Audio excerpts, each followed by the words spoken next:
I am an adult onset hunter. Yep, true story. I grew up in Alaska and we fished and we fished and we fished and we fished.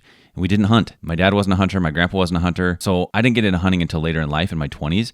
And I really wish I had somebody that would have shown me the ropes earlier in life and maybe given me some of these tips and tricks. It would have helped me be successful quicker. Not only would it have helped me find success, it also would have saved me a lot of money along the way. After 2 decades of hunting whitetail, mule deer, elk, bear, turkey, coyotes, pheasants, there's just so much information that you gain from just the experience in the field. But I'm going to do my best to narrow this down to a top 10 list. When I first got into hunting, everything I bought was camo, whether it be a knife, a headlamp, gloves, archer release, the list goes on. I quickly realized, man, I only have one of these gloves now because I lost them, or I can't find my knife when I'm gutting this animal out. It's so easy to lose things that are camo. Yes, camo is awesome. It's super cool. We're hunters, so we want camo, right? Yeah, not anymore. Blaze orange, blaze orange, blaze orange. Anything smaller than a loaf of bread, I'm going to try to find it in blaze orange because I don't want to lose it. I don't want to buy it again. The camo, very cool, not practical. Don't buy camo small things. These tips are going to be geared towards a Western hunter. I do a lot of backpacking. I'm not on private ground. I can't drive a pickup truck up to an animal. That being said, there's a lot of crossover. So even if you are in a tree stand, you're hunting your grandpa's field, it has relevance. So I feel like you'll still get some value out of this. All right, I know this one is going to piss a lot of people off, but you got to hear me out. When I started hunting, I bought all the cool scent-free stuff. The Scent Away, the body wash, the soap, laundry detergent, you name it, I bought it. I bought into literally how cool it was going to be to get super close to animals and they weren't going to smell me. What I learned over time through lots of trial and error is that stuff does not matter. If you play the wind, you're going to be okay. It does not matter if you go scent free head to toe and clean your boots and do all the stuff. If your wind is blowing to an animal, even if you did all that, it's going to smell you. Their smelling is that good. There are a lot of advocates out there that will say, even if it gives you half a second, it's that much better of a chance to kill an animal. And I get it. Yeah, it could work, that 1 in 1,000 chance that you happen to see an animal and get your bow drawn and you got half a second to get a shot off before it smells you and it works out perfect. The thing is, it never works out like that. I was just racking my brain, and the last 4 animals that I killed all were within 50 yards. In every single one of those, I did not take a shower that morning and I was wearing clothes that I wore the day before. In most of those scenarios, I was literally sleeping in my truck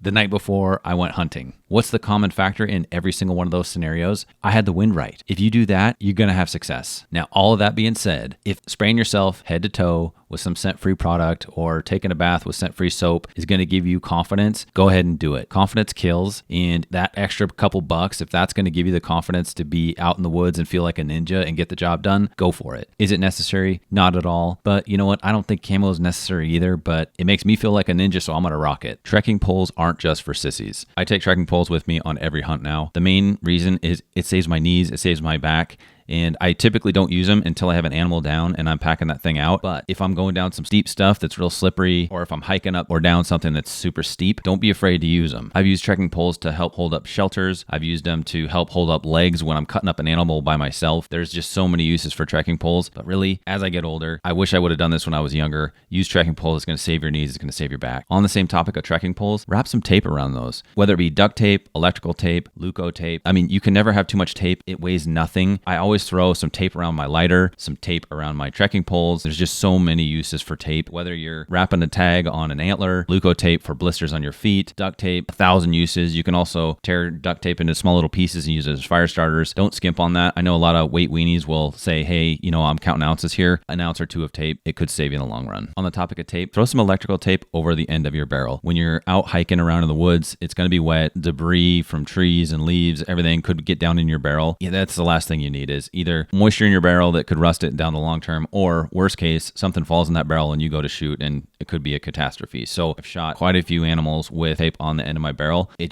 doesn't affect the shot. So do it. You'll thank me later. It took me years to hear about and to see the Gutless Method in action. Man, every animal that I kill now, I'm using the Gutless Method on. I know this is probably controversial, and if you can get a truck to an animal, yeah, go ahead, throw it in there, gut it, throw it in, hang it. But in the grand scheme of things, the Gutless Method has so much upside. Number one, just in its name, you don't have to get in the guts. I can pull off all the quarters. I can pull the back straps out. I can get in and get the tenderloins out. I pull the heart out. I'm not a big liver guy, but if I needed to, I could fish that out.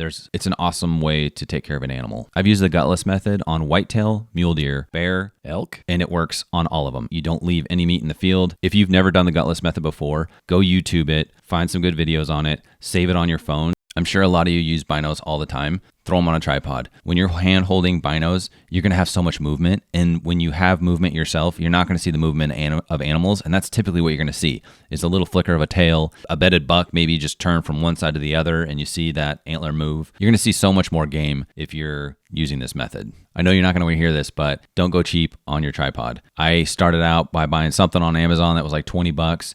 And it just was a piece of crap. You know, when you're panning around, when you're looking, I might as well have been hand holding just because it was just light, flimsy, not smooth. I didn't want to sit behind it. Pony up front and get a decent tripod.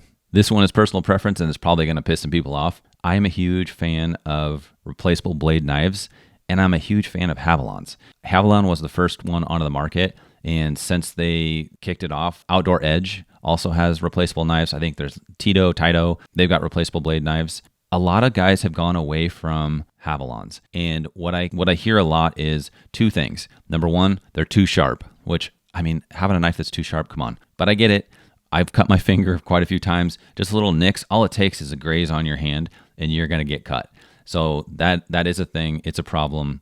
That's why you have a first aid kit. Number two, people say they break their blades.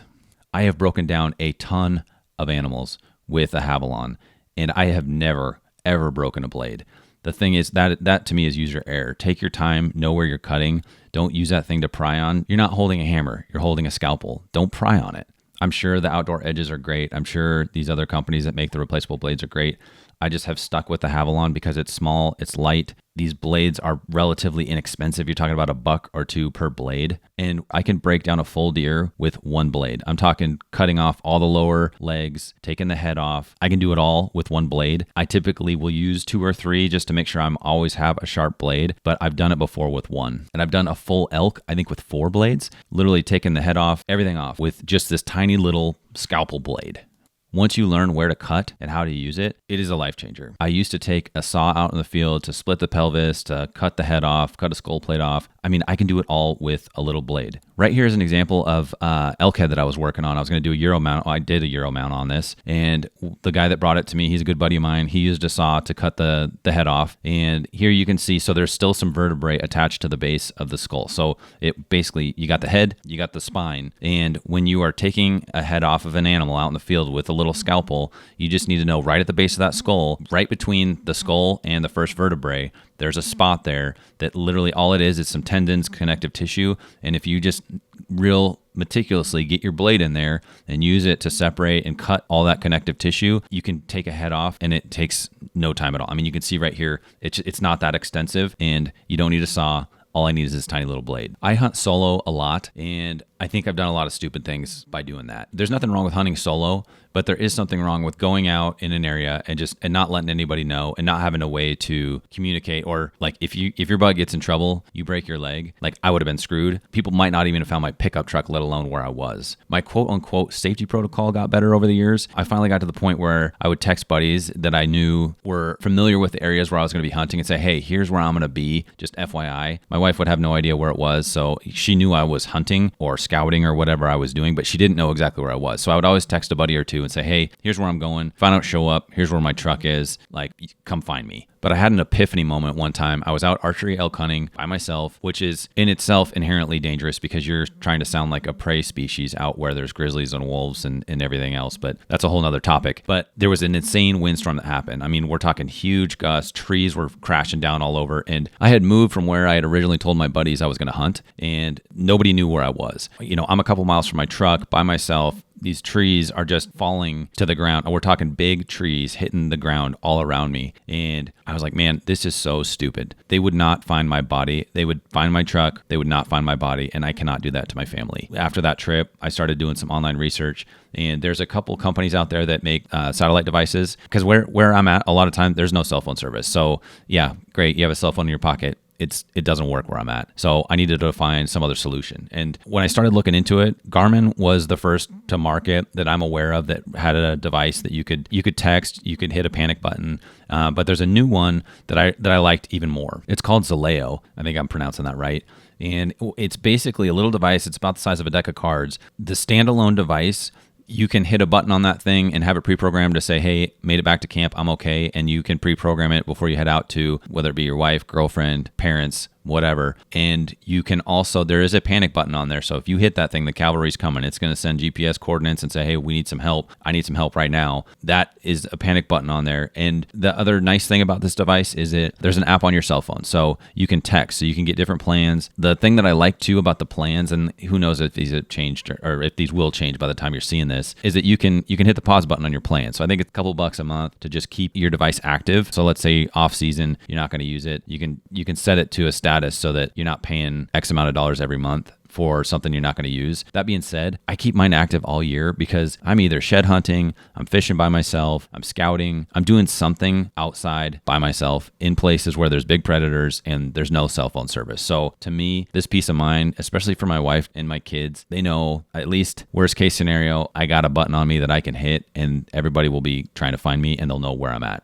I feel like this turned into a bit of a rant and I apologize for that. But really, I just want to help everybody get out in the woods, be more successful. I feel like I could have kept going and going, but if you've got some tips and tricks that you'd like to share with those watching this video, please throw them down in the comments. I'm always looking to learn and grow when it comes to the outdoors and hunting. So the more that I can take from you guys and the more I can share with you guys, the better for everybody.